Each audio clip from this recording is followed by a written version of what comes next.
പഹൽഗാമിൽ ഭീകരർ നുഴഞ്ഞു കയറിയത് 1.5 വർഷം മുൻപെന്ന വിവരം.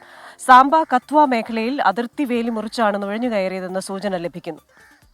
അലിഭായ്, ഹാഷിം മൂസ എന്നിവരാണ് പാക് ഭീകരർ എന്ന് സ്ഥിരീകരിച്ചിട്ടുണ്ട്. ഹാഷിം മൂസയെ ദൃക്സാക്ഷികൾ തിരിച്ചറിഞ്ഞു എന്ന വിവരം കൂടി ഇപ്പോൾ പുറത്തുവരുന്നു. ബൽറാം നെടുങ്ങാടി ശ്രീനഗറിൽ നിന്നും ഏറ്റവും പുതിയ വിവരങ്ങളുമായി ചേരുന്നു. Balram, good morning. അപ്പോൾ പഹൽഗാമിലെ ഭീകരാക്രമണം, അതിന് പിന്നിലുള്ള ആ ഭീകരർ അതാരാണ് എന്ന് ഏറെക്കുറെ എന്നല്ല ഇത് വ്യക്തമായിട്ടുണ്ട്. പക്ഷേ അതിൽ ഏറ്റവും ഞെട്ടിപ്പിക്കുന്ന വിവരം ഏതാണ്ട് 1.5 വർഷം മുൻപ് തന്നെ ഇവർ ഇന്ത്യയിലേക്ക് നുഴഞ്ഞു കയറിയിട്ടുണ്ട് എന്നുള്ളതാണ്. അപ്പോൾ ഇത് വളരെ പ്ലാൻഡ് ആയിട്ടൊരു ഓപ്പറേഷനാണ്. ഒരുപക്ഷെ ഇതിനു മുമ്പും അത്തരത്തിലുള്ള ആക്രമണ പദ്ധതികളൊക്കെ ഇവർ നടത്തിയിട്ടുണ്ടാകാം. അതെല്ലാം ഇനി അന്വേഷണത്തിലൂടെ പുറത്തുവരേണ്ട കാര്യമാണ്. അപ്പോൾ ഒരു പ്രദേശവാസി കൃത്യമായ സഹായം നൽകിയിട്ടുണ്ട് എന്ന് നേരത്തെ സ്ഥിരീകരിക്കുകയും ചെയ്തിരുന്നു. എന്താണ് നിലവിലെ അന്വേഷണ രീതി? അതിപ്പോൾ ഏത് മേഖലയിലാണ് കേന്ദ്രീകരിച്ചിരിക്കുന്നത്? ബൽറാം.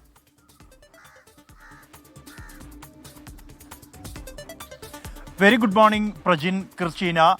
ഈ NIA-യുടെ അന്വേഷണം പുരോഗമിക്കുകയാണ്. കഴിഞ്ഞ ദിവസം NIA ഈ ആക്രമണത്തിന്റെ ദൃശ്യങ്ങൾ പകർത്തിയ പ്രാദേശിക വീഡിയോഗ്രാഫർ, അയാൾ മരത്തിൽ ഒളിച്ചിരുന്നാണ് ആ ദൃശ്യങ്ങൾ പകർത്തിയിരുന്നത്. അയാളുമായി ഈ ആക്രമണം നടന്ന പ്രദേശത്ത് തെളിവെടുപ്പ് നടത്തിയിരുന്നു. കൂടാതെ ആ ദൃശ്യങ്ങളിൽ കണ്ട ഭീകരർ വന്ന വഴി, പോയ വഴി അടക്കമുള്ള കാര്യങ്ങൾ സംബന്ധിച്ച് സ്ഥിരീകരണം ഈ ദൃക്സാക്ഷിയിൽ നിന്ന് തന്നെ നേരിട്ട് നടത്തിയിരുന്നു. ഈ അന്വേഷണം ഇപ്പോഴും പുരോഗമിക്കുകയാണ്. അതിനിടെ ഈ ആക്രമണത്തിൽ പങ്കെടുത്ത 3 ഭീകരരെ തിരിച്ചറിഞ്ഞിട്ടുണ്ട്, സാക്ഷികൾ അടക്കം. അതിൽ 2 പേർ പാക് സ്വദേശികളാണ് എന്ന് തിരിച്ചറിഞ്ഞിരിക്കുന്നു.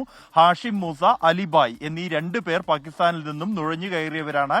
ഒപ്പം തന്നെ പ്രദേശവാസിയായ ഭീകരവാദിയെയും തിരിച്ചറിഞ്ഞിട്ടുണ്ട്. ഇയാൾ ആദിൽ തോക്കർ എന്നാണ് ഇയാളുടെ പേര്. ഇയാളുടെ നേരത്തെ 2018 പാകിസ്ഥാനിൽ പോയതടക്കമുള്ള വിവരങ്ങൾ സംബന്ധിച്ച് ഏജൻസികൾക്ക് വിവരമുണ്ട്. ഇയാളെ അന്വേഷിച്ചു വരികയായിരുന്നു, ഇയാളെ ട്രാക്ക് ചെയ്തു വരികയായിരുന്നു ഏജൻസികൾ. ഇവർ 3 പേരും ഏതാണ്ട് ഒരേ സമയത്താണ് അതിർത്തി മുറിച്ചു കടന്നത് എന്നാണ് നിലവിൽ ലഭ്യമായിരിക്കുന്ന വിവരങ്ങൾ.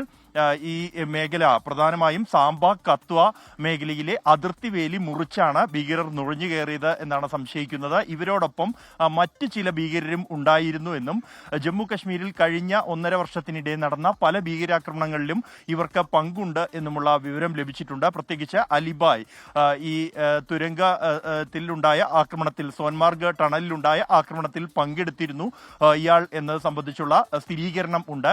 അവിടെ നിന്ന് ലഭിച്ച CCTV ദൃശ്യങ്ങളിൽ ഉൾപ്പെടെ ഇയാളുടെ മുഖം പതിഞ്ഞിട്ടുണ്ട്.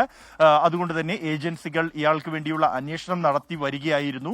ഒപ്പം തന്നെ ഹാഷിം മൂസയെ സംബന്ധിച്ചിടത്തോളം ഇയാളെ ഈ പാർക്കിൽ ഉണ്ടായിരുന്ന ചില ദൃക്സാക്ഷികൾ, അത് കുതിരക്കാരും വഴികാട്ടികളായ ആളുകൾ അടക്കമുള്ളവർ തിരിച്ചറിഞ്ഞിട്ടുണ്ട്. ഈ ഭീകരരുടെ ഫോട്ടോഗ്രാഫുകൾ നേരത്തെ തന്നെ ഏജൻസികളുടെ കൈവശം ഉണ്ട്. നേരത്തെ നടന്ന ഭീകരാക്രമണവുമായി ബന്ധപ്പെട്ട സെഡ്മോർ ഭീകരാക്രമണവുമായി ബന്ധപ്പെട്ട് ഏറ്റുമുട്ടലിൽ വധിച്ച ജുനൈദ് അഹമ്മദ് ഭട്ട് എന്ന ഭീകരന്റെ ഫോണിൽ നിന്നാണ് ഈ ഭീകരവാദികളുടെ ഫോട്ടോകൾ അന്വേഷണ ഏജൻസികൾക്ക് ലഭിച്ചിരിക്കുന്നത്.